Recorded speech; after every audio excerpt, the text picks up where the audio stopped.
సాధించిన నిరుద్యోగ యువకులకు మీరు క్రీడలలో రాణిస్తే కూడా మిమ్మల్ని ప్రభుత్వం ఆదుకుంటుందని సిరాజ్కి ఈరోజు డిఎస్పీ క్యాడర్ ఉద్యోగం ఇచ్చింది నిజమైతే మీరు కాంగ్రెస్ పార్టీకి ఓటు వేయండి. ఇదే కాదు, పారా ఒలింపిక్స్లో దీప్తి అని వరంగల్ అమ్మాయి అంగవైకల్యాన్ని ఛేదించి మెడల్ సాధిస్తే ఆ అమ్మాయికి గ్రూప్ 2 ఉద్యోగం ఇవ్వడమే కాకుండా వరంగల్లో ఇంటి స్థలాన్ని ఇచ్చి 25 లక్షల రూపాయలు ఆర్థిక సహాయాన్ని అందించిన మాట నిజం కాదా? ఇవాళ అది నిజమైతేనే కాంగ్రెస్ పార్టీకి ఓటు వేయండి. ఇవన్నీ కూడా పట్టభద్రులు ఆలోచన చెయ్యాలి. ఈ ప్రభుత్వం వచ్చిన తర్వాత ఉద్యోగ సమస్యల్ని పరిష్కరించిందా లేదా, నిరుద్యోగుల గౌరవం పెంచే విధంగా నిర్ణయాలు తీసుకున్నదా లేదా మీరు ఆలోచన చేయండి.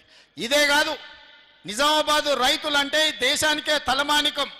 పంజాబ్ హర్యానా రైతులతో పోటీ పడి గిట్టుబాటు ధర విషయంలో కానీ రైతుల సమస్యల విషయంలో పోరాడాలి అని అంటే భారతదేశంలో హర్యానా పంజాబ్ రైతులతో పోటీ పడి నిరసన తెలపడంలో ప్రభుత్వాలను గడగడలాడించడంలో నిజామాబాద్ రైతులకు పెట్టిన పేరు.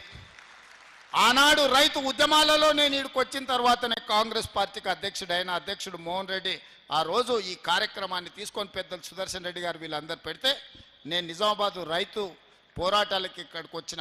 ఆ తర్వాతే నేను పిసిసి అధ్యక్షుడిని అయినా. అలాంటి నిజామాబాద్ రైతులను నేను అడుగుతున్నా, మీరు చెప్పండి, 25,50,000 మంది రైతులకు 21,000 కోట్ల రూపాయలు 2 లక్షల వరకు రైతు రుణమాఫీ చేసి ఉంటేనే లెక్కలు చూసి మరి కాంగ్రెస్ పార్టీకి ఓటేయండి. ఒకవేళ 2 లక్షల రూపాయల వరకు 25,50,000 మంది రైతులకు 21,000 కోట్ల రూపాయల రైతు రుణమాఫీ చేసింది నిజమైతేనే ఇవాళ కాంగ్రెస్ పార్టీకి ఓటేయండి. ఇదే కాదు, ఇవాళ రైతు భరోసాలో ప్రతి ఎకరాకు 6,000 చొప్పున సంవత్సరానికి 12,000 ఇవాళ రైతు భరోసా మీ ఖాతాలలో పడితేనే కాంగ్రెస్ పార్టీకి ఓటేయండి. ఇవాళ మీకు ఉచితంగా 24 గంటల కరెంట్ ఇస్తేనే కాంగ్రెస్ పార్టీకి ఓటేయండి. ఇవాళ శ్రీరామ్ సాగర్ అయినా నిజాం సాగర్ అయినా ఈ ప్రాంతంలో నీటి ప్రాజెక్టులను కట్టి ప్రజలకు అందుబాటులో తీసుకొచ్చి నీళ్లు తీసుకొచ్చి రైతులను ఆదుకున్నది కాంగ్రెస్ పార్టీ అయితేనే గుత్పా అలీసాగర్ లాంటి ప్రాజెక్టులను కాంగ్రెస్ పార్టీ ముందుకు తెచ్చింది కాబట్టి ఇవాళ నిజామాబాదులో పసిడి పంటలు పండుతున్నాయి. ఇవాళ మీ గిట్టుబాటు ధరల విషయంలో అదే కాదు, ఈ ప్రాంతంలో వడ్లు అత్యధికంగా పండిస్తారు. ఇవాళ మీరు ఆలోచన చేయండి, గుండెల మీద చేయి పెట్టుకొని ఆలోచన చేయండి. 500 రూపాయలు సన్న వడ్లు పండించిన రైతులకు బోనస్ ఇచ్చుంటేనే కాంగ్రెస్ పార్టీకి ఓటేయండి, లేకపోతే నాకు ఓటేయకండి.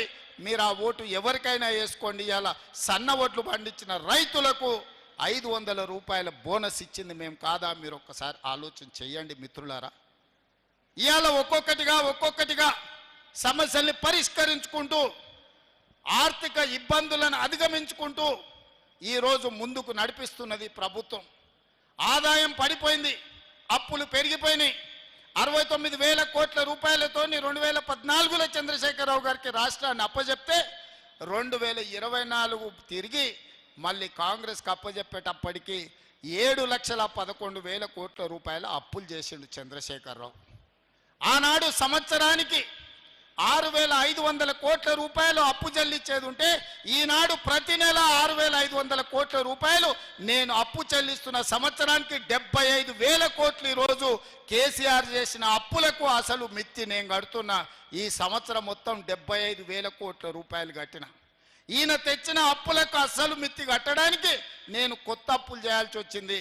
60,000 కోట్ల ఇప్పుడు అప్పు చేసి ఇంకో 15,000 కోట్ల రూపాయలు నేను సంపాదించింది కలిపి చంద్రశేఖరరావు చేసిన అప్పుకు నేను కప్పం కట్టిన 75,000 కోట్ల రూపాయలు. ఒక్క రూపాయి తక్కువనా మీరు లెక్కలు అడగండి, అన్ని వివరాలు నేను ఇస్తా.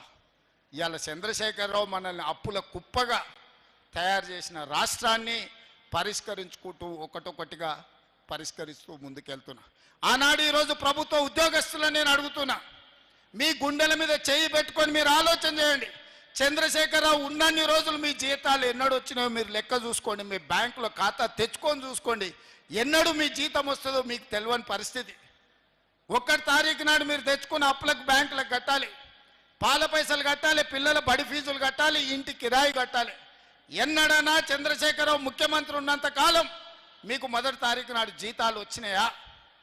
నేను కాంగ్రెస్ పార్టీ అధికారంలోకి వచ్చిన తర్వాత ప్రతి నెల మొదటి తారీఖు నాడు మీకు జీతాలు వస్తున్నాయా లేదా, ఎవరెవరి ప్రభుత్వ ఉద్యోగస్తులకు ప్రతి నెల మొదటి తారీఖు నాడు జీతాలు వస్తున్నాయో వాళ్ళు గుండె మీద చెయ్యి పెట్టుకొని జీతం వస్తే నాకు ఓటేయండి, మొదటి తారీఖు నాడు జీతం రాకపోతే నాకు ఓటు వేయొద్దని నేను అడుగుతున్నా ఈరోజు ప్రభుత్వ ఉద్యోగస్తులను. ఇవాళ రిటైర్డ్ ఉద్యోగస్తులు 35 ఏళ్ళు ప్రభుత్వానికి సేవలు అందించి తమ జీవితాన్ని సర్వాన్ని ఈ రాష్ట్రానికి అందించిన ప్రభుత్వ ఉద్యోగులు రిటైర్ అయితే రిటైర్మెంట్ బెనిఫిట్స్ ఇవ్వడానికి ఈరోజు ప్రభుత్వం దగ్గర పైసలు లేని పరిస్థితి. రిటైర్డ్ ఉద్యోగస్తులకు 8,000 కోట్ల రూపాయలు బకాయిలు పెట్టి చంద్రశేఖరరావు బకాసురులాగా పారిపోతే ఇవాళ 8,000 కోట్లు తీర్చడానికి ఇవాళ నా నడుము వంగిపోతుంది. ఇవాళ 8,000 కోట్ల రూపాయలు రిటైర్